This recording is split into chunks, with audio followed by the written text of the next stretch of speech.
पण जसं झाडाला मिठी मारतायत तसं बकरीला काय जाऊन मिठी मारत नाही. तपोवनातील वृक्षतोडीला विरोध करणाऱ्यांना नितेश राणेंचा सवाल, तर नितेश राणे वातावरण खराब करतायत. संजय शिरसाटांसह विरोधकांचा हल्लाबोल.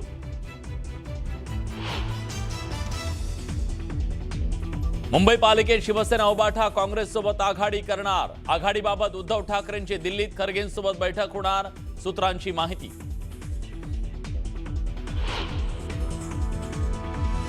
पुण्यातील जमीन घोटाळा प्रकरणी न्यायालयात सुनावणीला सुरुवात. शीतल तेजवानीच्या 14 दिवसांच्या पोलीस कोठडीची मागणी, तर तेजवानीनं न्यायालयात बसायला खुर्ची मागितल्यानं नाराजी. पुण्याच्या मुंडव्यातील जमीन गैरव्यवहार प्रकरणाची चौकशी करणाऱ्या खरगे समितीला 1 महिन्याची मुदतवाढ. आतापर्यंत अनेकांच्या साक्षी खरगे समितीने नोंदवल्या. महिनाभरात समितीला द्यावा लागणार अहवाल. एफआयआर मध्ये पार्थ पवारांनी अमेडियाचं नाव घेतलं तर अजित पवारांचा राजीनामा द्यावाच लागेल. नैतिकतेच्या आधारावर अजित पवारांनी राजीनामा द्यावा, अंजली दमानी यांची मागणी.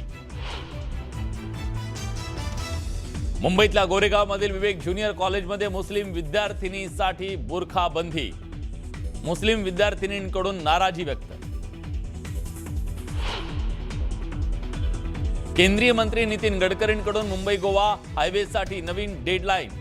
एप्रिल 2026 पूर्वी मुंबई गोवा हायवे पूर्ण होणार असल्याची गडकरींची लोकसभेत माहिती. देशभरात इंडिगो फ्लाईटची सेवा विस्कळीत झाल्यानं प्रवाशांचा खोळंबा. विमानसेवा विस्कळीत झाल्यानं इतर कंपन्यांचे विमान दर वाढले. विमानानं प्रवास करणाऱ्या प्रवाशांना मोठा फटका.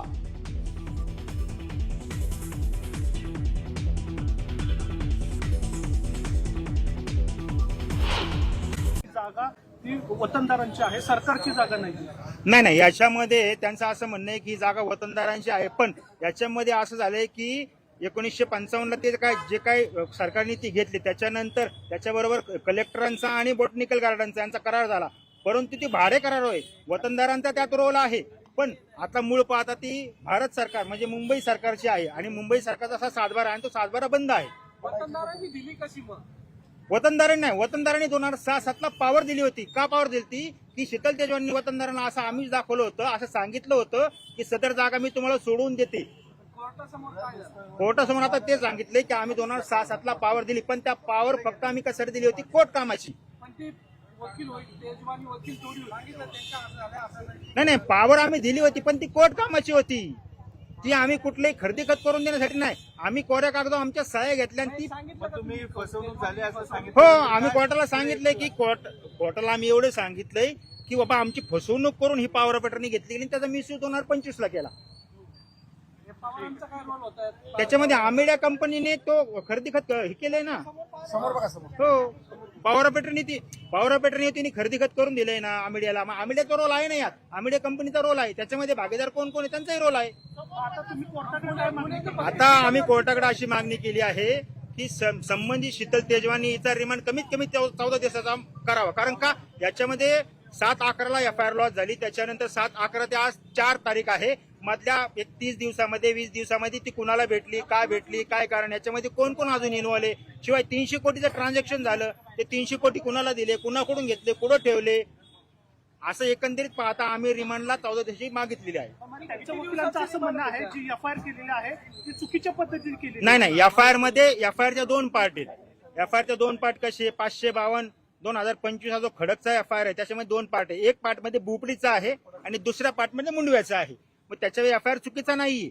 एफआयआर मध्ये पूर्ण असं एन्सायक्लोपीडिया सगळं नाही येत ना. एफआयआर मध्ये काय घडलं, कसं घडलं एवढं जाणार आहे आणि सेक्शन जाणार आहे. वतनदारांकडून असा युक्तिवाद केलाय की सदर आम्ही इंटरव्हेन्शन यासाठी करतोय की शीतल तेजवानी आमची 2006-07ला पॉवर घेतली, 7-8ला पॉवर घेतली, ती पॉवर आम्हाला फसवून घेतलेली आहे. आम्हाला सांगितलं गेले की कोर्ट कामासाठी पॉवर घेतले, पण त्याच्यामध्ये काय क्लॉज ऍड करून नंतर तिने ती पॉवर एक्झिक्यूट केली 2025ला आणि ते खरेदी खर्च आम्ही करून दिलं. या 300 कोटी रुपये तिने घेतलेले दिसतात आणि ती पॉवर, त्या पॉवर मधले काही लोक जे आहेत वतनदार ते मयत आहेत. येस, आमच्या कोऱ्या कागदावर सह्या घेतल्या गेल्या, नंतर ते अटॅच केले गेले. कारण 2006-07 आपलं एवढं टेक्नॉलॉजी फास्ट नव्हती. नोटरी होत्या, नोटरीमध्ये काय बाबा सह्या करा कागदावर आणि ते नंतर जोडा. त्यांनी काय केलं, जो काय ड्राफ्ट होता तो सगळ्यांना दाखवला नाही, फक्त कोऱ्या कागदावर सह्या घेतल्या आणि तो ड्राफ्ट त्याला जोडला. आमची फसवणूक झालेलीच आहे, कारण मधला जो काळ आहे त्या मधल्या काळामध्ये शीतल तेजवानी ही वेगवेगळ्या अथॉरिटीकडे गेलेली आहे, कोणातर्फे, वतनदारांतर्फे. पण वतनदार त्यातले बरेचसे मयत झाले. जर पॉवर मधले घेणार एखादा कोणी मयत असेल ती पॉवर संपती, पण तरी तिने एक्झिक्यूट केली. आणि फसवणूक हाईट अशी झाली की ते भारत सरकारचा त्याचा शिक्का आहे, मुंबई वतनाचा, मुंबई सरकारचा. वतनदाराचा रोल येतो, पण सातबारा बंद असताना त्यांनी तो यूज केला आणि हे सगळ्यांना माहिती होतं. नाही, याच्यामध्ये मास्टर माइंड आणखीच बरेच लोक आहेत. आमेडिया कंपनी आमचा आरोप आहे, आमेडिया कंपनीच खरेदी करून दिले ना, घेतलंय ना. येस, त्यांची तो भागीदार म्हणून ते आहेत ना दोघ जण, त्यांच्यामध्ये त्याचा रोल आहे ना. आमेडिया कंपनीचं पत्र आहे खरेदी खात्याला पत्र जोडलेलं आहे, त्याच्यामध्ये पार्थ पवारांची सही आहे आणि दिग्विजय पाटीलची सही आहे, ऑन पेपर आहे ते. नाही, आता कसं आहे, कायद्यासमोर सगळे सारखेत ना सर. भारतीय राज्यघटनेने सगळ्यांना समान अधिकार दिलेत ना. मग त्याला एवढी मागच्या वेळेस पण व्हीआयपी ट्रीटमेंट दिली. आमचे GTS वाले जी माणसं आहेत त्यांनी आम्हाला याबाबत भरपूर सहकार्य केले आणि तुमच्या सर्व पत्रकार बंधूंनी आम्हाला सहकार्य केले.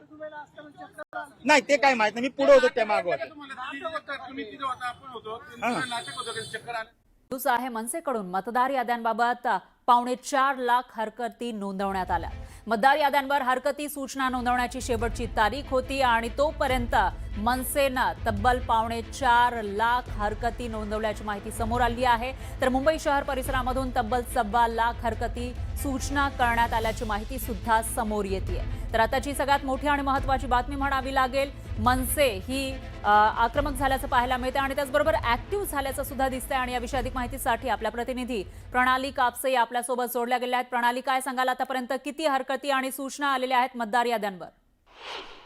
आज खरं तर शेवटचा दिवस होता. मनसेच्या वतीनं जरी मागणी करण्यात आलेली असली की मतदार याद्यांमध्ये ज्या हरकती सूचना नोंदवायच्या आहे त्याची तारीख वाढवून द्या, ती तारीख जरी वाढवून देण्यात आलेली नसली तरी जे दुबार मतदार आहेत त्यांच्या संदर्भातला फॉर्म ए जर भरायचा असेल तर त्यासाठी 10 तारखेपर्यंत ते फॉर्म भरता येणार आहे. असं असलं तरी आज शेवटच्या तारखेपर्यंत मनसेकडून तब्बल 4.25 लाख इतक्या मोठ्या प्रमाणावर हरकती नोंदवण्यात आलेल्या आहेत. सगळ्यात महत्वाचं म्हणजे की त्यामध्ये सगळेच दुबार मतदार, काही जणांची नावं कट करण्यात आलेली नाही, त्याचबरोबर काही जणांची नावं जाणीवपूर्वक रद्द करण्यात आलेली आहे. अशा सगळ्या प्रकारच्या हरकती आणि सूचना या नोंदवण्यात आल्या. सर्वाधिक हरकती आणि सूचना मुंबई शहर परिसरातून नोंदवण्यात आल्या. तब्बल 1.25 लाख इतक्या मोठ्या प्रमाणावर या हरकती सूचना मनसेच्या वतीनं मुंबई शहर परिसरातून नोंदवण्यात आल्या आहे. या व्यतिरिक्त पूर्व उपनगर आणि पश्चिम उपनगर अशा सगळ्या मिळून तब्बल 4.25 लाख इतक्या मोठ्या प्रमाणावर या हरकती सूचना नोंदवण्यात आल्या. आता प्रश्न असाच आहे की निवडणूक आयोग या सगळ्या हरकती सूचनांचा निपटारा कशा पद्धतीनं करणार आहे, कारण हा निपटारा करण्यासाठी अत्यंत कमी कालावधी आहे. या कमी कालावधीमध्ये निवडणूक आयोग इतक्या मोठ्या प्रमाणावर नोंदवण्यात आलेल्या हरकती सूचनांचं नेमकं करतं काय हे बघणं महत्त्वाचं ठरणार आहे. बरोबर आहे प्रणाली, धन्यवाद तुम्ही दिलेल्या या सविस्तर माहितीसाठी. या विषयीचे अपडेट आपण घेत राहूया.